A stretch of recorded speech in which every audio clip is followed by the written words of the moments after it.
सबके साथ मैं हूं प्रियंका राय। बुलेटिन में सबसे पहले बात होगी फर्जी डॉक्टर बनाने के फर्जीवाड़े की। राजस्थान मेडिकल काउंसिल में अंधेर गर्दी के खुलासे से हड़कंप मच गया। आरोप है कि आरएमसी ने बिना दस्तावेज के जांच फर्जी डॉक्टर्स का रजिस्ट्रेशन कर दिया। इस मामले की जांच चिकित्सा मंत्री गजेंद्र सिंह खीवसर ने जांच कमेटी को सौंपी है। इस कमेटी के प्रारंभिक जांच रिपोर्ट के आधार पर चिकित्सा मंत्री ने एक्शन लिया है। उन्होंने राजस्थान मेडिकल काउंसिल के रजिस्ट्रार राजेश शर्मा को एपीओ कर दिया है। देखिए रिपोर्ट। ना झोला छाप डॉक्टर, ना आयुर्वेदिक उपचार, सरकारी अस्पताल में दांव पर मरीजों की जान। खबर ऐसी कि आम आदमी हो जाए परेशान।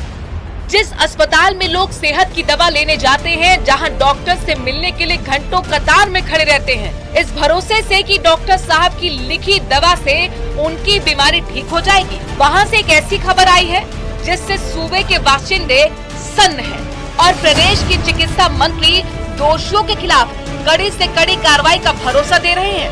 अभी एक जांच कमेटी 4 लोगों की बैठा दी है और अभी मैं सेक्रेटेरिएट जा रहा हूं और फर्स्ट हैंड रिपोर्ट लेके इस पे कड़ी से कड़ी तुरंत कार्रवाई करी जाएगी।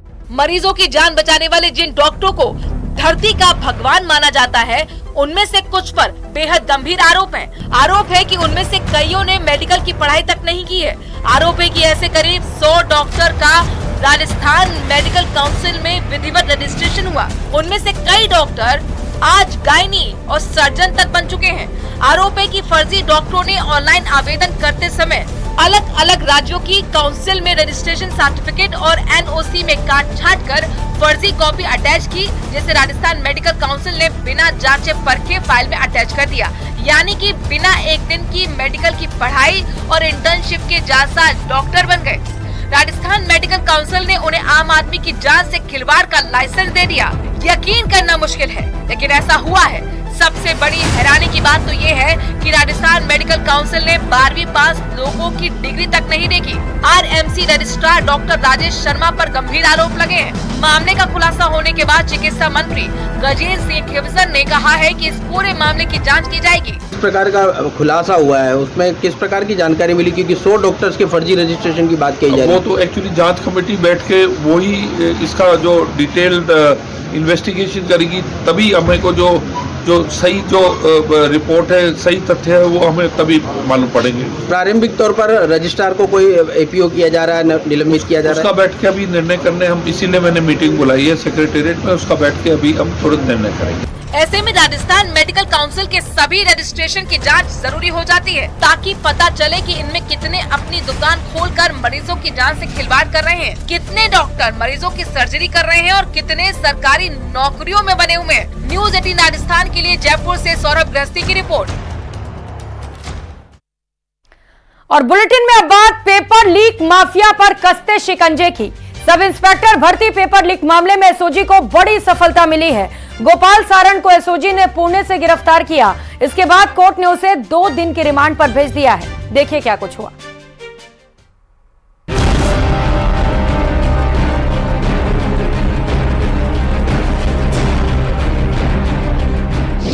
पेपर लीक मामले में गिरफ्तारियों का दौर जारी। एसओजी ने पुणे से गोपाल सारण को दबोचा। पुणे में कर रहा था कबाड़ी का काम।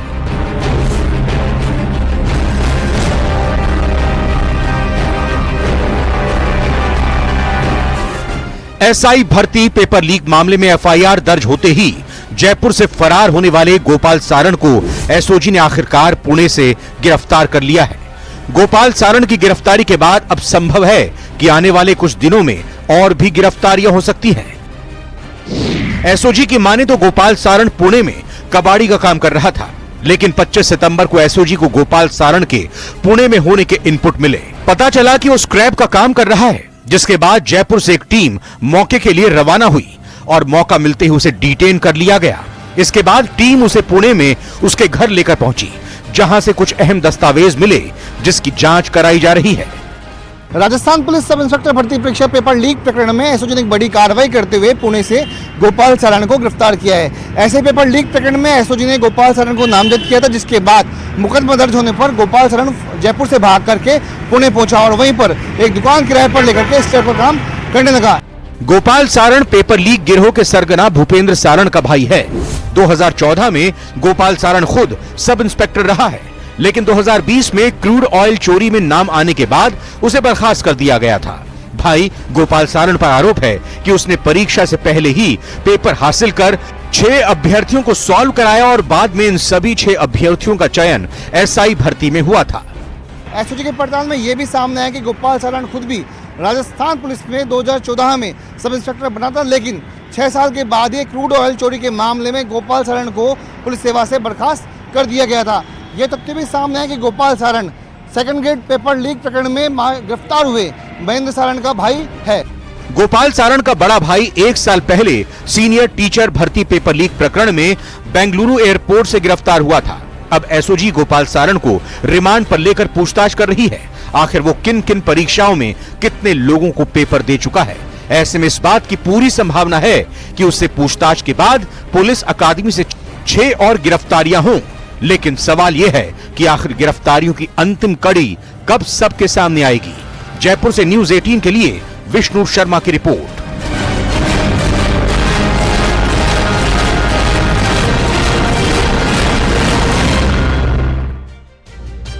बात उदयपुर की, जहां पर आदमखोर पैंथर की दहशत बरकरार है। इसे पकड़ने के लिए वन विभाग की टीम जद्दोजहद कर रही है। आदमखोर लगातार टीम को चकमा दे रहा है, तो वहीं अब वन विभाग की टीम ने पैंथर को पकड़ने के लिए नई रणनीति बनाई है। इस नई रणनीति से आदमखोर पकड़ा जाएगा।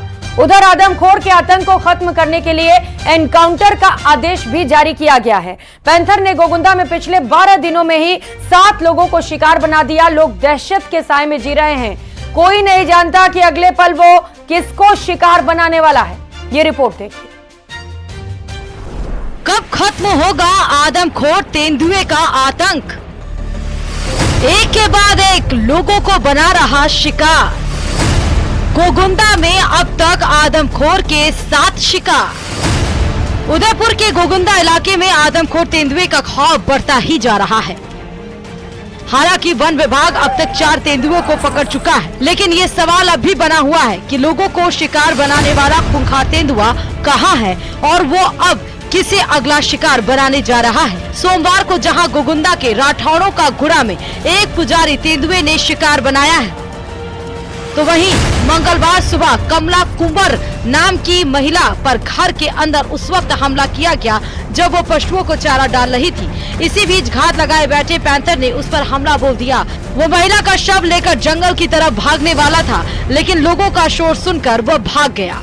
गांव वाले दहशत में हैं और पैंथर शिकार पर है। इस बीच उसने एक बार फिर राठौड़ों के गुड़ा में एक बाइक सवार पर हमला किया। युवक के चिल्लाने पर आसपास के लोगों के अलावा वन विभाग और पुलिस के आला अधिकारी मौके पर पहुंचे। 2 शूटर के साथ पूरे इलाके को खंगाला गया, लेकिन पैंथर का पता नहीं चला। वन विभाग पूरी शिद्दत के साथ आदमखोर तेंदुए की तलाश में जुटा है। 4 तेंदुए को पकड़ा भी जा चुका है, जिनमें से 3 तेंदुए को नरभक्षी बताया जा रहा है। ऐसे में अब सवाल ये कि जब 3 नरभक्षी पकड़े जा चुके हैं, तो फिर शिकार कौन सा पैंथर कर रहा है? केलवो का गुड़ा गांव है। इस ओर आज सुबह एक घर के अंदर आंगन में काम कर रही महिला पर लेपर्ड ने हमला बोला, झपट्टा मारा और उसकी मौके पर ही मौत हो गई। आप देखिए, पुलिस की टीम जो है आसपास के चप्पे चप्पे पर तैनात है, लगातार गश्त की जा रही है और ग्रामीणों में भी एक तरह का डर का माहौल है। कुछ ग्रामीण, उनसे हम बात करेंगे किस तरह से घटनाक्रम हुआ है यहाँ पे पिछले 2 दिनों में। सर ये तो अब ये लोगों के ऊपर गिर रहा है, शहर में खा रहा है लोगों को। यहाँ पे भी उसको मार दिया, महिला को। तो छीतरे के लिए बैठे हैं, छीतरा पकड़ में आवे उसको एनकाउंटर हो तभी जाते काम चलते। को नजर आया है क्या? वो अभी टीम ने वो आपने देखा है, लेकिन हाथ में निकल के चला गया टीम के हाथ से, तो क्या मतलब है?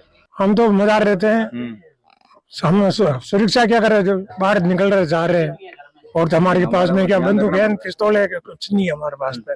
सभी लोग झुंड में बैठे हुए रहते हैं। हालांकि इस बीच गोगुंदा इलाके में लेपर्ड का मूवमेंट देखा जा रहा है। वड़ी गांव के नजदीक तेंदुआ नजर आया, जिसका वीडियो कुछ गांव वालों ने अपने फोन से बनाया। सोशल मीडिया पर लेपर्ड का ये वीडियो जमकर वायरल हो रहा है और लोग दहशत में हैं।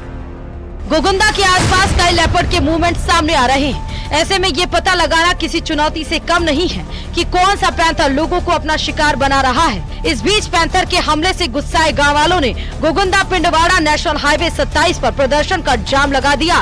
लोग एक तरफ पैंथर को जल्द पकड़ने तो दूसरी तरफ पीड़ित परिवार को मुआवजा और नौकरी की मांग कर रहे। तेंदुए के हौसले अब बढ़ते जा रहे हैं। जंगल तो जंगल, अब वो घर में घुसकर भी अपना शिकार बना रहा है। गोगुंदा के खेड़ा गांव में कमला कुंवर नाम की महिला पर हमला इस बात का जीता जागता सबूत है। गोगुंदा में अब तक 7 लोगों का शिकार तेंदुआ कर चुका है। गोगुंदा में इस तेंदुए के 7 शिकार। सबसे पहले 19 सितंबर को उंडीथल गांव में एक बच्ची को शिकार बनाया। इसके बाद 19 सितंबर को ही भेवड़िया गांव में खुमा नाम के एक शख्स पर हमला हुआ। 20 सितंबर को उमरिया गांव की हमेरी बाई नाम की महिला का शिकार हुआ। 25 सितंबर को कुंडाऊ गांव की 5 साल बच्ची सूरज को तेंदुए ने मार डाला। 28 सितंबर को गुर्जर का खेड़ा गांव की गटूबाई को तेंदुए ने शिकार बनाया। 30 सितंबर को राठौड़ों का गुड़ा गांव के पुजारी विष्णुगिरी का शिकार किया। 1 अक्टूबर को कमला कंवर नाम की महिला का केलवा का खेड़ा गांव में शिकार किया। हालांकि तेंदुए ने झाड़ौल इलाके में भी 8 सितंबर को एक महिला रामली बाई का शिकार किया था। ऐसे में वन विभाग के लिए आदमखोर तेंदुए की पहचान करना, उसे पकड़ना या ढेर करना किसी चुनौती से कम नहीं है। लेकिन इस बीच लोगों के जहन में एक सवाल जरूर उठ रहा है कि आखिर कितने आदमखोर तेंदुए जंगल में घूम रहे हैं। बना हुआ है और अब ग्रामीण यही चाहते हैं कि वन विभाग जो कि पूरे प्रयास भले ही कर रही हो इन जंगलों को खंगालने में, लेकिन वन विभाग के कर्मचारी, प्रशासन और पुलिस को सफलता मिले और जल्दी से जल्दी जो तेंदुए को गोली मारने के आदेश हुए हैं तो ऐसे में उसे गोली मारकर इस आतंक से ग्रामीणों को राहत दिलाई जाए। कपिल श्रीमाली, न्यूज़ 18, उदयपुर। उधर पूर्व विधायक संयम लोढ़ा ने बीजेपी सरकार पर जोरदार हमला बोला है। उन्होंने कहा कि कांग्रेस सरकार के समय सिरोही जिले में 1 लाख से भी ज्यादा नरेगा श्रमिकों को रोजगार मिला था। आज हालात ये हो गए हैं कि मॉनिटरिंग के अभाव में दर्जनों पंचायतों में 100 से भी कम मजदूर रह गए हैं। बीजेपी सरकार के 10 माह के कार्यकाल के सरकार के जनता के उम्मीदों पर खरा नहीं उतर पाई। यही कारण है कि आज जनता परेशान हो रही है। परेशानियों को लेकर ब्लॉक और नगर कांग्रेस की ओर से राष्ट्रपति के नाम कार्यवाहक उपखंड अधिकारी को ज्ञापन भी सौंपा गया।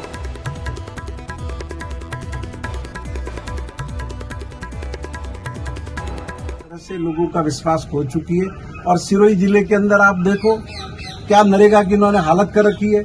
कभी 1 लाख से ज्यादा लोग सिरोही जिले में नरेगा में काम कर रहे हैं। आज मेरा जैतपुरा देखो आप 100 से भी कम लोग काम कर रहे हैं। आप पालड़ी एन देखो 100 से भी कम काम कर रहे हैं। चूली देखो आप 38 काम कर रहे हैं। पिंडवाड़ा में आमली देखो 2 लोग काम कर रहे हैं। पिंडवाड़ा के अंदर पेशुआ देखो 12 लोग काम कर रहे हैं। इसी तरीके से जिले की दर्जनों पंचायतों के अंदर 100 से कम मजदूर काम कर रहे हैं और मॉनिटरिंग पूरी तरह से फेलियर है।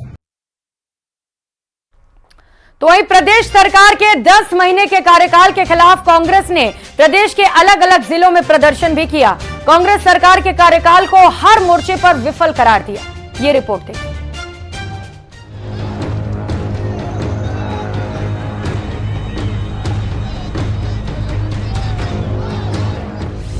प्रदेश सरकार के खिलाफ कांग्रेस का हल्ला बोल।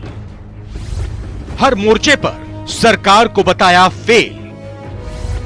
राष्ट्रपति के नाम कांग्रेस ने सौंपा ज्ञापन।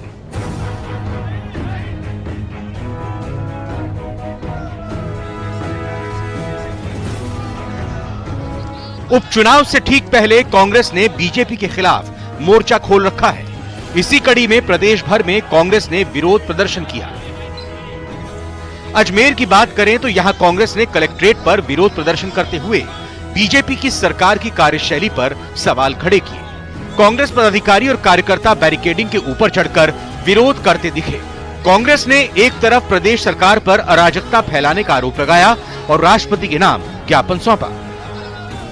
लगभग 10 माह राजस्थान में भारतीय जनता पार्टी की सरकार को बने हुए हो चुका है और 10 माह के अंदर राजस्थान की जो आज स्थिति है वो बिल्कुल चरमराई हुई है। कानून व्यवस्था ठप है। धड़ल्ले से जो है असामाजिक तत्व, गुंडे, दमंग लोग जो है, माफिया लोग वो अपना कारोबार कर रहे हैं और आम आदमी के अंदर बल्कि भय है। हालांकि प्रदर्शन के दौरान अजमेर में कांग्रेस दो धड़ों में बटी नजर आई। यहां अजमेर डेयरी अध्यक्ष रामचंद्र चौधरी ने पूर्व विधायकों और ब्लॉक अध्यक्षों के साथ कलेक्ट्रेट पर प्रदर्शन किया। इतना ही नहीं, इस दौरान रामचंद्र चौधरी कांग्रेस जिला अध्यक्ष विजय जैन पर तंज कसते हुए नजर आए। शहर में 4 ब्लॉक अध्यक्ष है, देहात के अध्यक्ष तो हैं ही ब्लॉकों के, पर शहर के चारों ब्लॉक अध्यक्ष यहाँ बैठे हुए हैं और प्रमुख कांग्रेस कार्यकर्ता जो वो यहाँ बैठे हुए हैं। और विजय जैन साहब आए, 5, 10, 20 आदमी ले गए और वो हमेशा ये उनके आदमी होते नहीं, व्यवस्था करते नहीं, आए और नारे बोल के जाके ज्ञापन देकर अखबार में छपास का उनको रोक गए। तो आज हम हाईकमान को शिकायत भी करेंगे कि उन्होंने अनुशासनहीनता की है। जब सैकड़ों कार्यकर्ता कांग्रेस के बैठे हैं तो इनके साथ उनको भाग लेना चाहिए। कोटा में कांग्रेस का प्रदर्शन देखने को मिला, जहां कांग्रेस ने बीजेपी सरकार के 10 महीने के कार्यकाल को विफल करार दिया। साथ ही कानून व्यवस्था में सुधार, खराब फसलों के लिए मुआवजे की मांग समेत राष्ट्रपति के नाम जिला प्रशासन को ज्ञापन दिया। राजस्थान में अराजकता है, कानून व्यवस्था नाम की कोई चीज नहीं है, किसान बदहाल है। अतिवृष्टि के कारण जो फसलें खराब हो गई, मुआवजा देना तो दूर है, सर्वे का काम भी प्रारंभ नहीं हुआ। कांग्रेस राज की तमाम योजनाएं बंद हो गई, महिला अत्याचार पराकाष्ठा पार हो गए। पहले तो ये मानते थे कि बदली में खेलने वाली 5 साल की बच्चा सुरक्षित नहीं। प्रदेश कांग्रेस कमेटी के निर्देश पर किए गए प्रदर्शन के तहत जैसलमेर में कांग्रेस ने बिजली, पानी, सड़क समेत कई मुद्दों को लेकर जिला कलेक्टर को राष्ट्रपति के नाम ज्ञापन सौंपा। जैसलमेर में कांग्रेस जिला अध्यक्ष उम्मेद सिंह तंवर और पूर्व विधायक रूपाराम धनदेव के नेतृत्व में जुलूस निकाला गया। 10 माह से राजस्थान में भाजपा की सरकार है और इन भाजपा सरकार की 10 महीने की जो विफलताएं हैं, उन विफलताओं को लेकर आज महामहिम राष्ट्रपति के नाम ज्ञापन जिला कलेक्टर महोदय को सौंपा जा रहा है, जिसमें इस 10 माह में बिगड़ी कानून व्यवस्था, बढ़ती हुई महंगाई, बिगड़ी हुई बेरोजगारी और लगातार जो कांग्रेस की सरकार की जन कल्याणकारी योजनाएं थी उनको बंद करके और कुछ भी विकास के काम नहीं करवा पाई थी पिछले 10 माह में ये सरकार। तो निश्चित तौर पर यह सरकार विफल है। 10 मोटी मोटी समस्या में बांटा। हमारी ड्यूटी है कि जो राज का पैसा है वो सदुपयोग में आए और जनता की जो समस्या है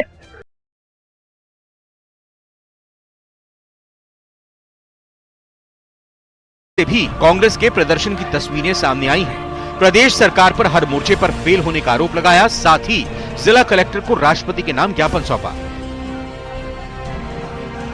प्रदेश की बीजेपी सरकार के खिलाफ बूंदी और उदयपुर में भी कांग्रेस ने विरोध प्रदर्शन किया। बूंदी में जिला कांग्रेस ने जिला कलेक्ट्रेट पर प्रदर्शन कर विरोध जताया, साथ ही डीएम को राज्यपाल के नाम ज्ञापन देकर खराब फसल के मुआवजे समेत 10 मांगे पूरी करने की बात कही।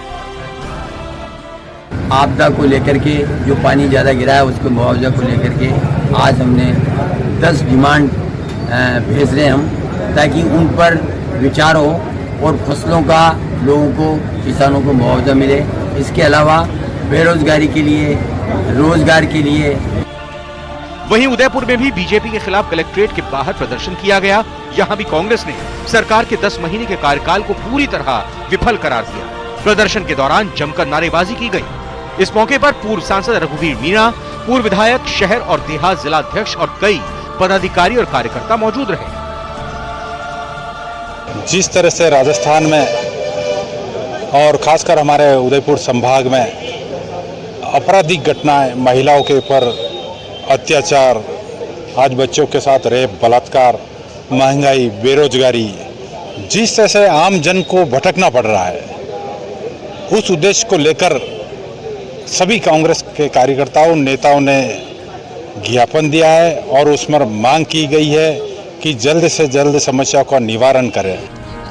बहरहाल प्रदेश में उपचुनाव का माहौल है। 7 सीटों पर उपचुनाव होने हैं। उससे पहले कांग्रेस की एक कवायद मतदाताओं को अपने पाले में करने की एक कोशिश कही जा सकती है।